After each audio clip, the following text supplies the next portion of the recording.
नमस्कार, आप live cities देख रहे हैं। मैं हूं जय शुक्ला। देखिए, बिहार में कल का दिन बड़ा था।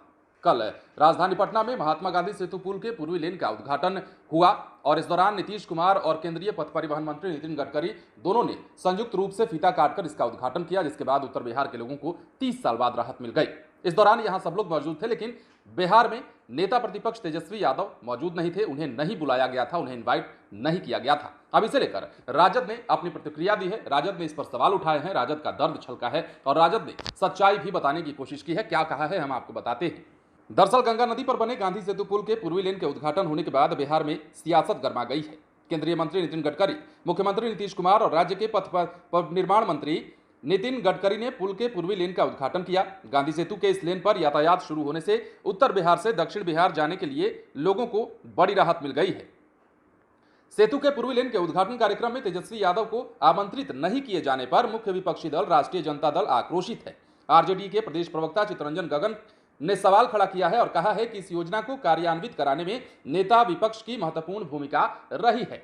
अब ऐसे में इन्होंने यह भी कहा है कि बिहार में महागठबंधन की सरकार में तेजस्वी यादव पथ निर्माण विभाग के मंत्री बने तो गांधी सेतु का पुनर्निर्माण उनके प्राथमिकता की सूची में था। 20 नवंबर 2015 को उन्होंने मंत्री पद की शपथ ली थी, जिसके बाद 30 दिसंबर 2015 को केंद्रीय सड़क परिवहन और राजमार्ग मंत्री नितिन गडकरी से मिलकर गांधी सेतु के पुनर्निर्माण कराने का अनुरोध किया था।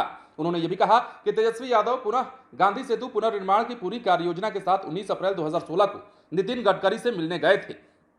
अब ऐसे में तेजस्वी यादव को उद्घाटन समारोह में नहीं बुलाना काफी दुर्भाग्यपूर्ण बताया है चितरंजन गगन ने, और सवाल उठाते हुए पूछा है कि जब इसके क्रियान्वयन में तेजस्वी यादव की अहम भूमिका रही है तो उन्हें बुलाया जाना चाहिए था। नहीं बुलाना जो है वो काफी दुर्भाग्यपूर्ण है। अब देखिए, इस पर सियासत भी होने लगी है। कल गांधी सेतु पुल के पूर्वी लेन का उद्घाटन जैसे ही हुआ, उसके बाद से लगातार विपक्षी दल के नेता जो है तेजस्वी यादव के नहीं बुलाए जाने पर प्रतिक्रिया देने लगे और लगातार सवाल खड़े करने लगे। लेकिन दौर उद्घाटन का था और वहां पर मुख्यमंत्री नीतीश कुमार, केंद्रीय मंत्री नितिन गडकरी के अलावा कई नेता और भी मौजूद थे और इस दौरान दोनों ने ही अपनी अपनी बातों को रखा। एक तरफ केंद्रीय मंत्री ने अक्षय कुमार वाले स्टाइल में जो कहा वो सुनने लायक था। उन्होंने कहा कि मैं जो बोलता हूं वो मैं करता हूं, मैं ऐसे ही नहीं बोल देता हूं। और उन्होंने ये भी दावा किया कि 2024 तक बिहार को अमेरिका बना दूंगा। यानी कि सड़कों के मामले में बिहार में जो काम हो रहे हैं वो 2024 तक इस कदर हो जाएंगे कि अमेरिका जैसी यहां की सड़कें लगेंगी। ये उन्होंने ताल ठोक के कहा और इस दौरान पुख्ता तौर पर भी कहा। नीतीश कुमार भी वहां पर मौजूद थे। नीतीश कुमार ने भी अपनी कई बातें रखी और यह भी बताया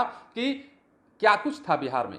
2005 से पहले की स्थिति देखी जाए तो बिहार में क्या था, और यह बातें कहते हुए नीतीश कुमार ने आगे की कार्य योजना भी बताई और बताया कि बिहार को कैसे आगे लेकर जाना है। अब ऐसे में तेजस्वी यादव को उद्घाटन के समारोह में नहीं बुलाए जाने पर, नहीं आमंत्रित किए जाने पर राजद का दर्द छलका है। राजद में गर्माहट है और राजद इस चीज पर प्रतिक्रिया व्यक्त कर रहा है कि आखिर तेजस्वी यादव को क्यों नहीं बुलाया गया। और इसके पीछे का बड़ा कारण भी बताते हुए चितरंजन गगन ने क्या कुछ कहा है वो हमने आपको बता भी दिया।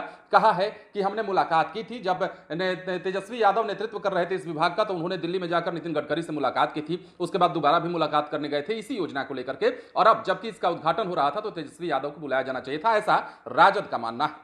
बने रहे लाइव सिटीज के साथ। यदि आपने इस चैनल को सब्सक्राइब नहीं किया है तो सब्सक्राइब कर लीजिए ताकि हम आपको खबरों से अपडेट रख सकें। धन्यवाद।